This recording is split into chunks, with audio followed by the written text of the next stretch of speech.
Noche sigue vigente y cada vez más duro el conflicto con los docentes, ya no solo en la provincia de Buenos Aires, sino a nivel nacional.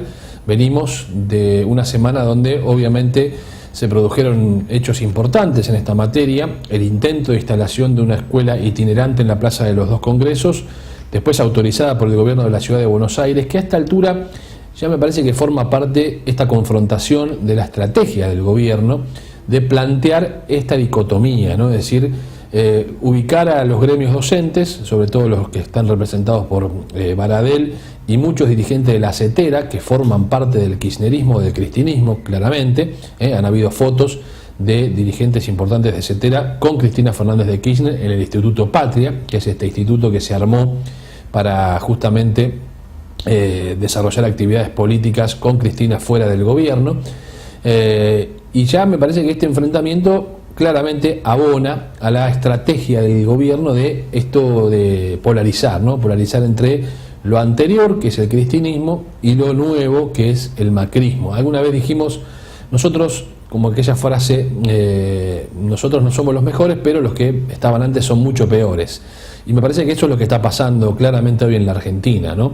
El gobierno de Macri no ha podido aún resolver un montón de situaciones que venía planteando a lo largo de su campaña, y entonces apela a esta polarización justamente para desviar esa atención y decir lo que nos dejaron, lo que sucedería en la Argentina si volvieran todos ellos, en la representación de Cristina, de De Vito, de Jaime, de Lázaro Báez, de Bede Bonafini, de muchos sindicalistas también, donde el gobierno ve que en las encuestas la imagen de los dirigentes sindicales es una imagen, digamos, muy cascoteada, muy golpeada. Entonces avanza y aprovecha sobre esa cuestión, creyendo ponerse a la sociedad de clase media, sobre todo de su lado, que fue en gran parte la que lo terminó votando, y mucha de ella hoy está enojada con el gobierno porque la plata no le alcanza, porque tiene dificultades económicas. Entonces así va navegando hoy la Argentina, con muchos problemas sin resolver, con un gobierno que tiene expectativa de que podría haber alguna mejora en el corto plazo. La verdad que la mejora se necesita y mucho, pero los números que aparecen son distintos. Primero se cuenta como una buena noticia el crecimiento de la venta de automotores, que verdaderamente ha sido así, pero por otro lado, cuando conocemos el índice de inflación del mes de marzo, nos encontramos con que fue el 2,4, lejos de las metas que el gobierno había proyectado para este año 2017, que hablaban cerca de un 17-18% de inflación. A este ritmo la inflación va a ser mucho más importante, mucho más alta, lo que obliga a rediscutir un montón de paritarias y de acuerdos salariales, y además dificulta a los que todavía no están cerrados, porque los gremios piden más, y con razón, porque la proyección de la inflación en los primeros 3 meses del año es una proyección, digamos, que marca otra realidad. Baradel ha decidido ir a discutir con Macri más que con María Eugenia Vidal, porque en ese terreno le está yendo mal. La mayoría de los docentes, cuando le hicieron las encuestas, dijeron que no estaban de acuerdo con seguir en la metodología de los paros y los paros y los paros. Entonces es mejor para Baradel ir a confrontar con Macri, porque con Vidal evidentemente la cosa no le funciona, porque Vidal sigue teniendo, en este conflicto docente y en este enfrentamiento que ha tenido con los gremios docentes, un apoyo de la sociedad. Esto por lo menos es lo que le marcan las encuestas.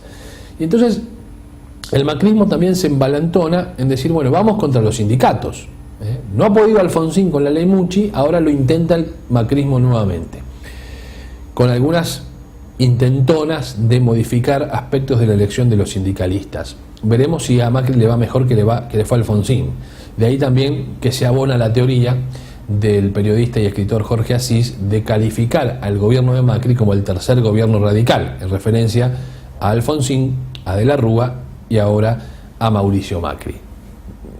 Esperemos que el gobierno de Macri no termine ni como el de la Rúa, por supuesto, ni tampoco como el de Alfonsín, que terminó con una situación económica muy complicada. Obviamente, yo estoy convencido de que Macri está lejos de ser de la Rúa, pero muy lejos de ser de la Rúa. Hay una estrategia política detrás de todo esto, puede salir bien o puede salir mal, pero está claro que hay una estrategia política del gobierno de Macri que no es inocente, que toma medidas que toma, pero que no son inocentes ninguna de ellas, y esto de prueba y error, de ensayo y error, también, digamos, me parece que forma parte de una estrategia. Pero vamos a meternos en el comienzo del programa en varios temas que tienen que ver con la política provincial, porque está por definirse la situación de las candidaturas en Buenos Aires. Todavía hay mucha incertidumbre. En el peronismo las internas siguen a flor de piel. Ya las vemos, por ejemplo, en los grupos de intendentes. En principio, cuando arrancó esta carrera, los intendentes se querían mostrar todos juntos, todos unidos, mostrar signos de unidad. Después esto se fue desvirtuando, empezaron a aparecer grupos de intendentes, el grupo Fénix, el grupo Esmeralda. El grupo Fénix, que es el que está más cerca quizá de las posturas del kirchnerismo y de Cristina Fernández de Kirchner, aunque no quiere decir esto que terminen convencidos de que Cristina tiene que ser la candidata. Y después está el grupo Esmeralda, que un poco se conformó con la idea justamente de dejar atrás a la figura de Cristina Fernández. Y ahí se sumaron Insaurralde, intendente de Loma de Zamora, Fernando Grey, de Esteban Echeverría, Mariano Cascallares, de Almirante Brown, Gabriel Catopodis, intendente de San Martín, Juanchi Zabaleta, intendente de Hurlingham, Bali Buca, el jefe comunal de Bolívar, que el otro día dijo que lo veía a Marcelo Tinelli, oriundo de ese municipio, en la política, algo que nosotros le adelantamos hace 15 días atrás en una nota que publicamos en nuestro sitio web, que Tinelli estaba pensando, un poco enojado por cómo se resolvió la situación de la AFA, en volcarse a la política partidaria, e incluso para esto había hablado con Daniel Scioli. Bueno, Daniel Scioli es otro de los actores que ha recorrido municipios y que se prepara, por si Cristina no es la candidata, a encabezar una de las listas. Ahora la pregunta es si va a salir Florencio Randazzo o no. Todos dicen que sí, todos digo, los que están cerca de Randazzo y los intendentes que hablan con él, aseguran que Randazzo juega, sale, es candidato. Ahora, ¿cuándo? No se sabe. Y me parece que el tiempo avanza, porque si bien la estrategia de Randazzo pareciera ser muy parecida a la que utilizó Massa en el 2013, cuando él jugó con toda esta incógnita de presentarse, no se presenta, juega, no juega, y en el último minuto, cuando cerraban las listas, anunció que iba a ser candidato a diputado nacional.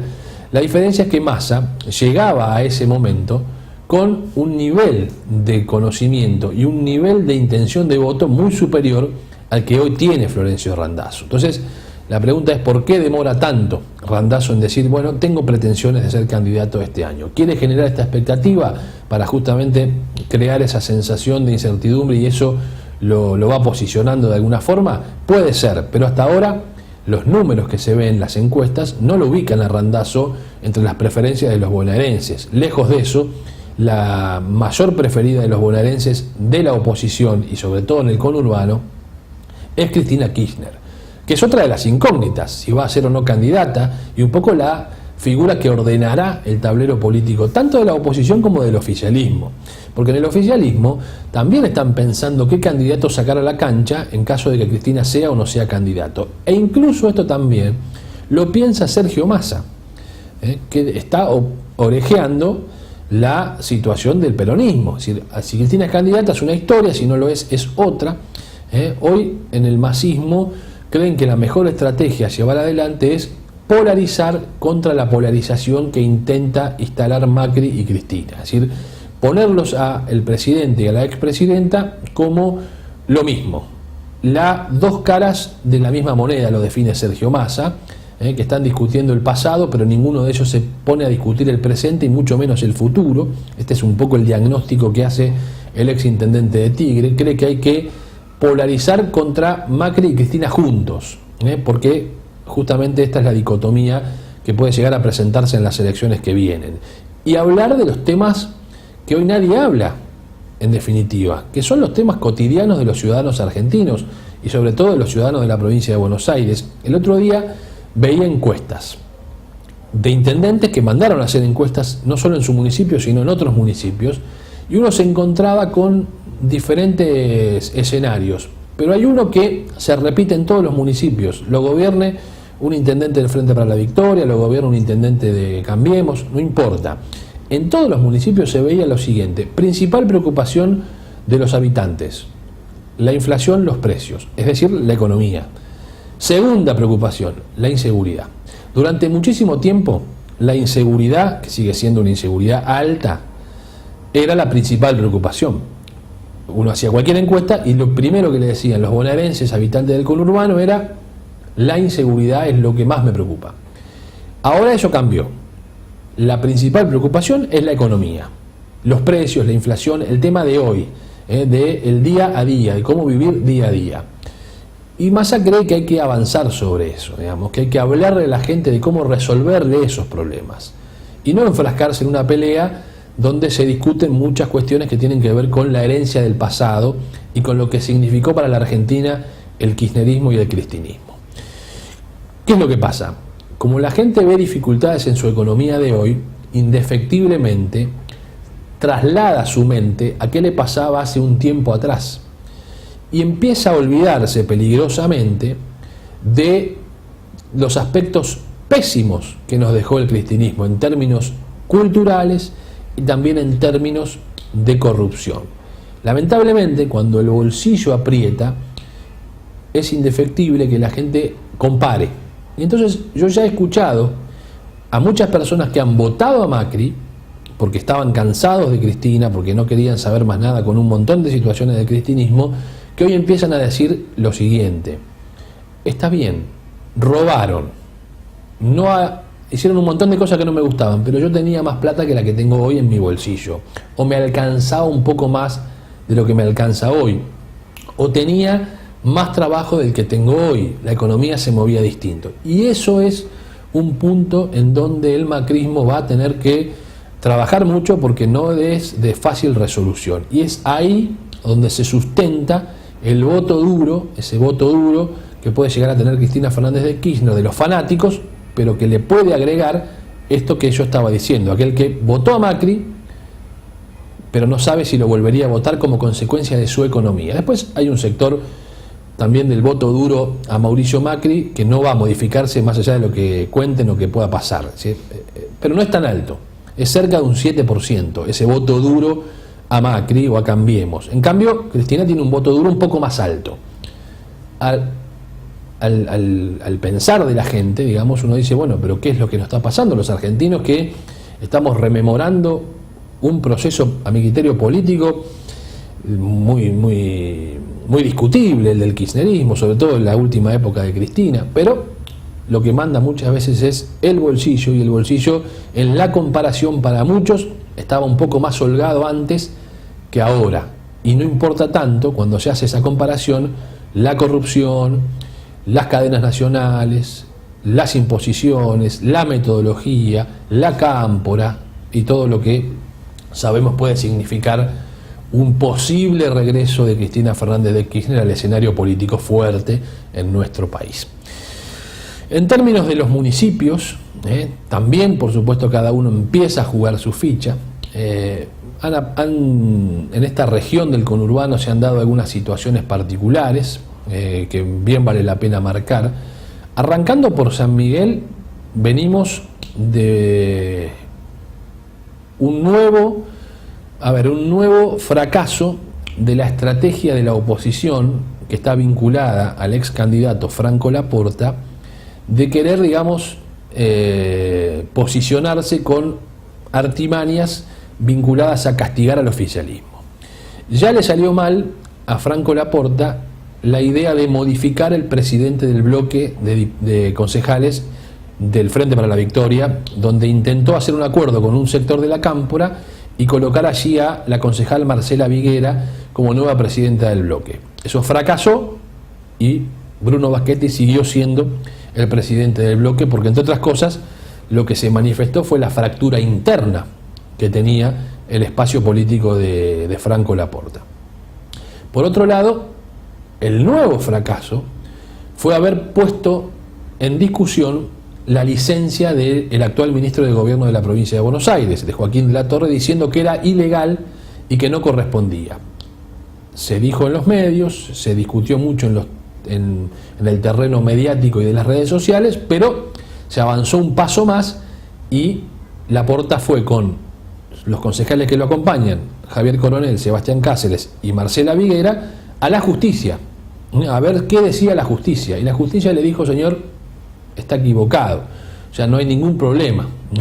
Desestimó la presentación que hizo el bloque del Frente para la Victoria, es decir, en términos políticos, si se quiere, un nuevo triunfo de De la Torre sobre Franco Laporta. Esto abrió más todavía las grietas en la interna del Frente para la Victoria de San Miguel, porque el que ha salido ya, digamos, a diferenciarse fuertemente de eso ha sido Juan José Castro, el concejal Juan José Castro. Vamos a ver en imágenes el fallo de la justicia, ¿no? Ahí está el fallo donde dice que se desestima la presentación que han hecho los concejales Coronel, Viguera, Cáceres y Franco Laporta. Ahí está entonces el dicho. Y vamos a ver también el tuit que esboza Juan José Castro, donde dice: yo no formo parte de este papelón. Yo voté en contra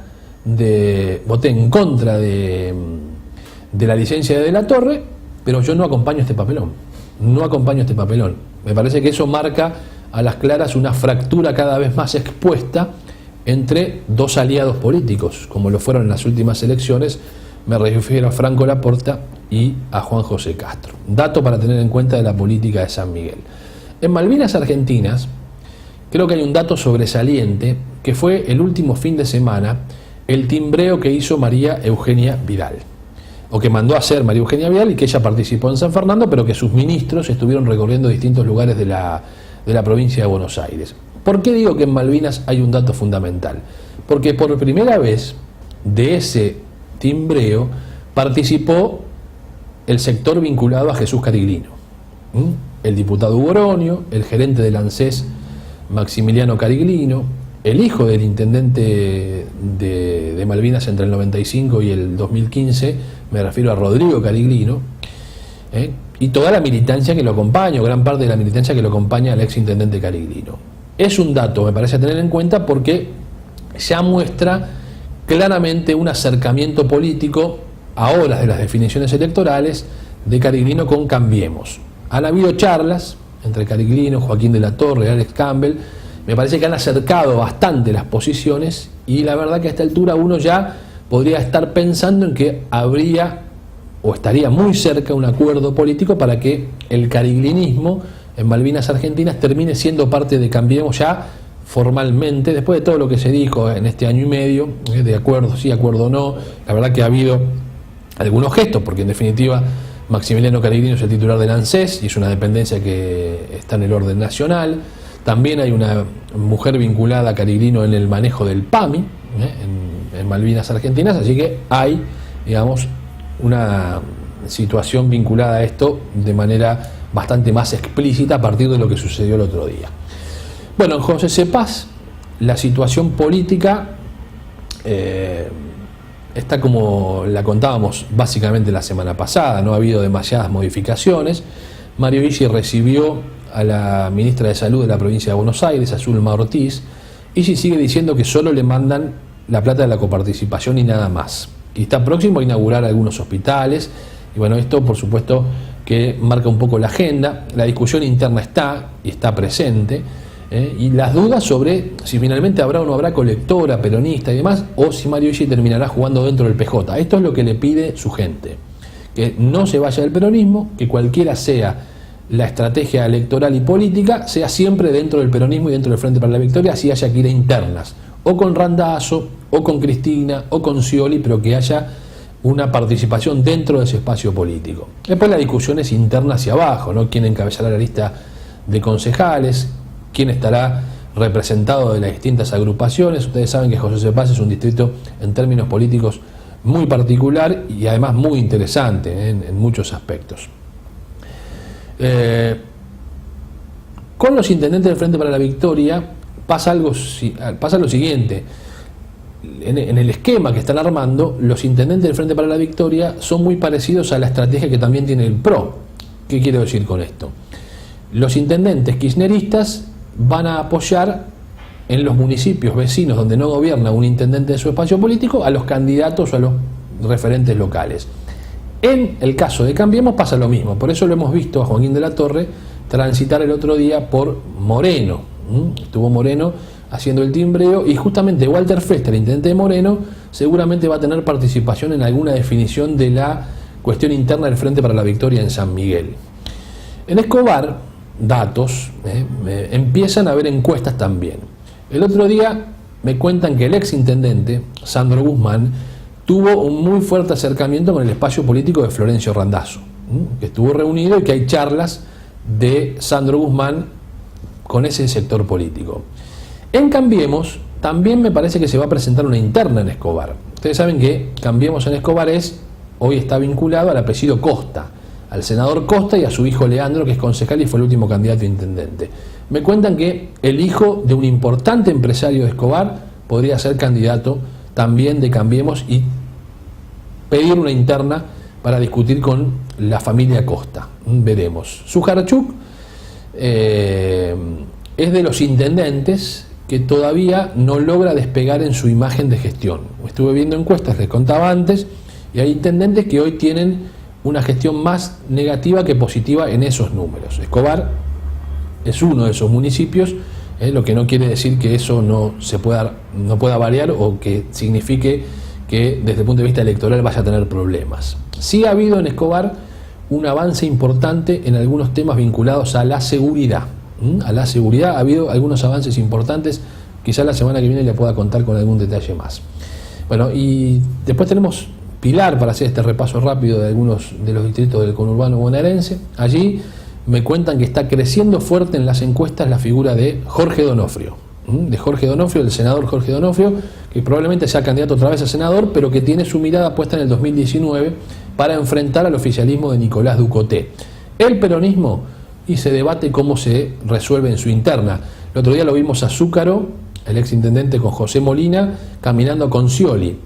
Por otro lado, el concejal Federico Dachával es claramente un participante importante del grupo Esmeralda, que propone la candidatura de Florencio Randazzo. Y por último, antes de ir a la primera pausa, un dato que llama la atención.